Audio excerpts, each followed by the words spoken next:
Okay, Tony, as you guys came down into this new raise, tell me about the look of the vein and the grade you encountered. It was a black stripe vein. It ran about 1.82. We had that till it turned the corner. Right as it started turning the corner, we came right about into here. And this stuff, when we crushed from the corner to about here, came back 2 1/4. Then we went from here to about where that brow is, and that came back 4 1/4 when we crushed that. And that's crushed ore. That's not vein samples. That's the actual crushed ore. So that's actually in a bag on the pad. Yes.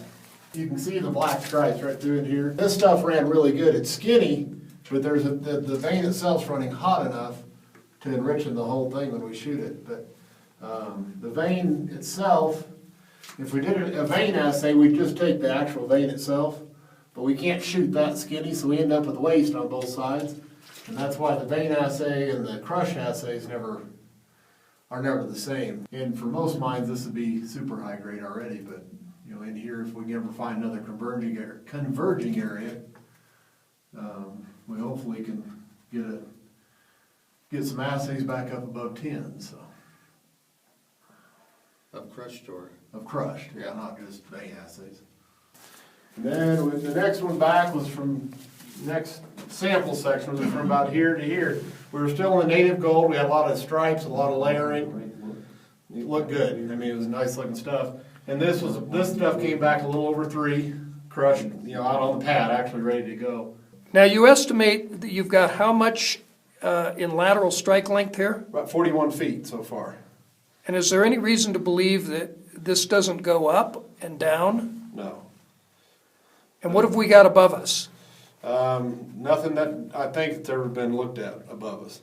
So we're way beyond the initial workings. Yes, we're right now the vein is running parallel to the 6th drift, about 20 to 30 feet away from it. So theoretically, this could go all the way to the surface. In theory, yes. And only God knows how deep. Exactly. Let's get a look at the rest of this drift. I see the chief back there prospecting. Oh, Is yes. that what he does every time you guys shoot around? It's been a while, actually. No, he's been up trying to actually, you know, drill core holes and stuff like that. But You tell him he's that, got a fancy new loop he's using, see, because it's got a light. you tell him you guys have hit native gold and he's down here You in a wouldn't hurry, believe isn't who all shows up when you say, we got yellow stripes in here, and then everybody shows up. Yeah, it's a crowd in here then. That's got, probably chalcopyrite, but that's, you know, typical, the kind of color that you'll see the native gold or the telluride type stuff in. See, that's There's copper definitely- gold mix right there. But that's, you know, decent looking rock, so. It's not, you know, That'll be this your- kind of rock, probably by itself is gonna run around between 2 and 3 if that's all you had. You know, if you just had a sample just of this, but.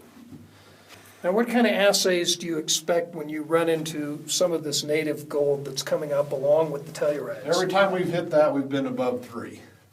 Even up on 6 level, way up on, you know, everything's come back above 3. And those are your crushed ore Crushed ore, assays, right, correct? yeah, that's the So crushed ore. that's the good, the bad, and the ugly all mixed together. Right, that's actually the stuff we take out and crush. That's not just a vein sample. And your vein samples, you think, in this particular area? We probably run 6 on up at least.